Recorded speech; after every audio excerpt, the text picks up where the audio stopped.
Ya, dialog kita lanjutkan kembali. Mas Bowo, ini kalau kita bicara soal apa sih yang sebetulnya dianggap sebagai kekuatan bagi kubu Prabowo Hatta?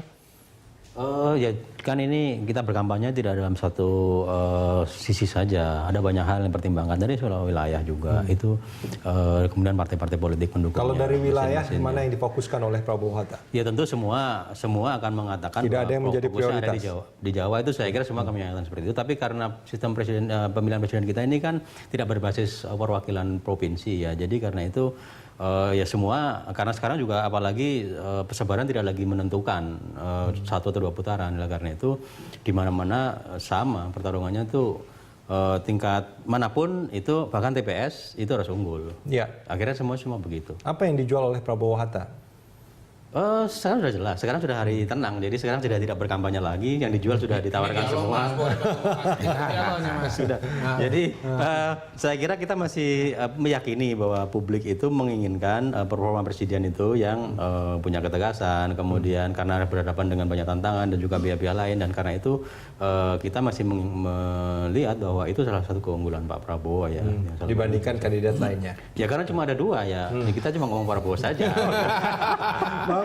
Iya, saya kira yang kita lakukan adalah bagaimana penggalian soal potensi diri seorang Jokowi dengan JK. Ya saya kira lewat debat yang kita rancang menjadi sesuatu yang semakin hari harus memperlihatkan determinasi ya antara pasangan kami dengan pasangan sebelah, itu yang saya kira. Dan kemudian kita lakukan sebuah ada hope ya, ada sesuatu yang new hope, ada harapan baru.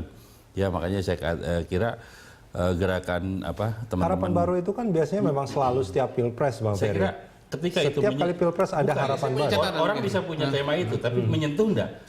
Orang bisa punya tema itu, orang bisa melempar itu, dan ini kita buktikan dengan GBK kemarin pada saat tanggal 5. Saya kira itu sesuatu yang luar biasa. Yang kemudian di awalnya waktu itu kita pada tanggal 22 Juni melakukan di beberapa titik di Car Free Days di Jakarta, di Bandung dan sebagainya.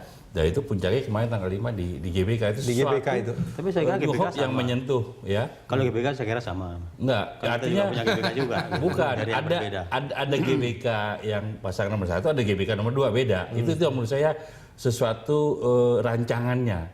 Kalau ini kan kita merancang sesuatu yang digerakkan oleh masyarakat, ya kan? Masyarakat kita hadir. Walaupun di belakangnya orang partai juga. Iya, saya kira ini murni. yang Saya katakan begini.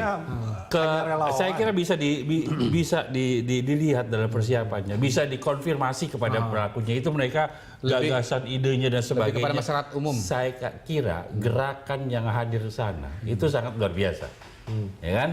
Saya kira itu sesuatu yang ya harus juga mau dilihat lah sebagai sesuatu bahwa pesannya apa, pasangan kita cocok dalam mengusung tema New Hope, dan saya kira sesuatu yang kita jadikan modal untuk mengatakan bahwa jangan pernah mencoba melakukan hal-hal aneh dalam pilpres ini. Rakyat akan marah. Jadi ada harapan baru, ada juga harapan untuk sesuatu yang bagus itu dilanjutkan juga. Jadi tidak seluruhnya itu harus baru dalam posisi kecuali bobrok banget gitu.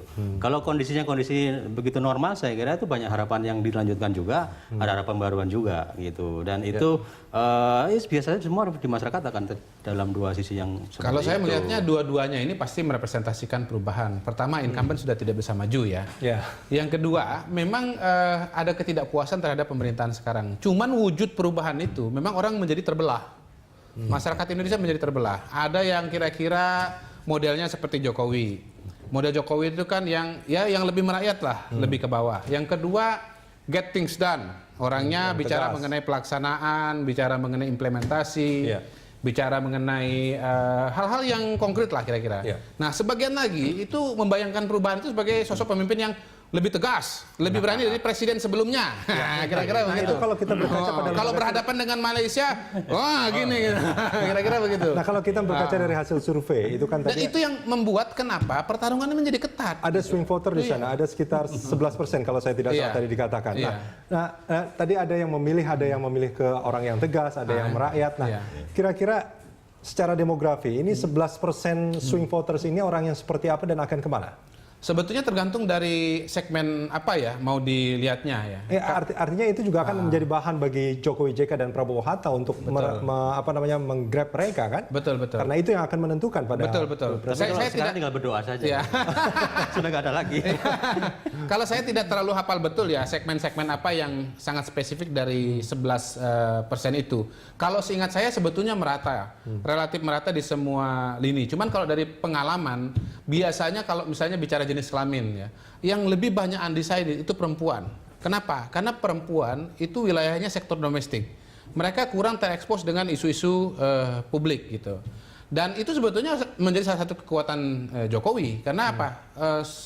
Proporsi pemilih keunggulan mereka di pemilih perempuan itu relatif lebih besar dibandingkan dengan di pemilih laki-laki.